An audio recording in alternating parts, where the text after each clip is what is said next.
नमस्कार दर्शकों, बात आज की चैनल के कार्यक्रम आर पार में मैं निपुण भार्गव आपका स्वागत करता हूं। हमारे चैनल है श्री सुरेंद्र चतुर्वेदी जी की अनुपस्थिति में उनके बोल मैं आपके समक्ष पेश कर रहा हूं। तो आइए शुरू करते हैं। भीलवाड़ा और चित्तौड़ जिले में अफीम की खेती लहलहाई, तस्करों ने फैलाए जाल, लाइसेंसधारी किसान अब संकट में। राजस्थान अफीम की जायज और नाजायज खेती के लिए विश्व भर में मशहूर है। यहाँ इन दिनों अफीम की खेती जायज और नाजायज रूप से पूरे यौवन पर है। अफीम तस्करों की गिद्ध दृष्टि पूरे राजस्थान पर पैनी हो चुकी है।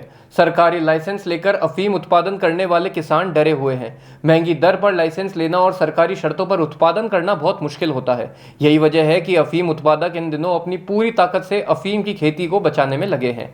पिछले दिनों भीलवाड़ा जाना हुआ। यहाँ कुछ गांवों में अफीम का भारी उत्पादन होता है। खेती देखने गया और जब अफीम उत्पादकों से बात हुई तो लगा कि सिर्फ इश्क ही आसान नहीं है, अफीम की खेती भी आसान नहीं है। आग का दरिया है और डूब के जाना है। दोस्तों, राजस्थान अफीम का बादशाह है। अफीम को दुनिया में काला सोना कहा जाता है, इसलिए आप यूं भी कह सकते हैं कि काले सोने के परों वाली इस चिड़िया का अभ्यारण्य है राजस्थान। जानना चाहेंगे इस काले सोने के बारे में कुछ?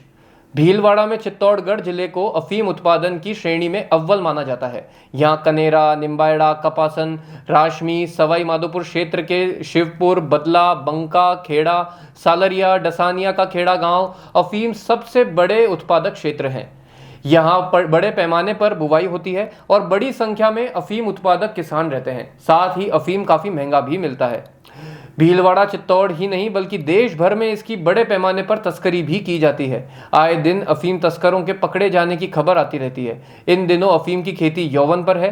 सफेद फूल से डोडा बनाने की प्रक्रिया में है। शीघ्र इन पर चीरा लगाने का कार्य शुरू होगा। अफीम की फसल को अपने बच्चों की तरह पालने वाले किसान इन दिनों रात दिन अफीम की सुरक्षा को लेकर चिंतित हैं। भीलवाड़ा में मैंने देखा कि क्षेत्र में किसान अपनी इस फसल को बचाने के लिए तरह तरह के जतन कर रहे हैं। हाईटेक युग में अब अफीम के खेतों की निगरानी भी सीसीटीवी कैमरे से की जा रही है। किसानों ने अफीम के खेतों में नाइट विजन सीसीटीवी कैमरे लगाए हैं ताकि हर समय डोडो की निगरानी की जा सके। यहां आपको बता दूं कि अफीम की खेती को सबसे ज्यादा नुकसान तोता, नीलगाय और अन्य पशुओं से होता है।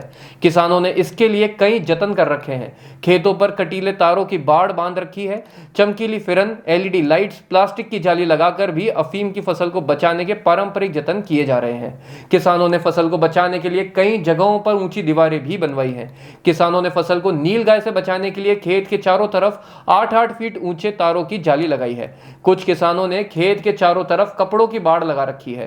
अफीम पट्टा धारक चैन सिंह ने बताया कि यहां परंपरा है कि अफीम बोने से पहले किसान अपने खेत की मेड़ पर माता कालिका के प्रतिरूप में माता जी की प्रतिमा स्थापित कर पूजा अर्चना करते हैं।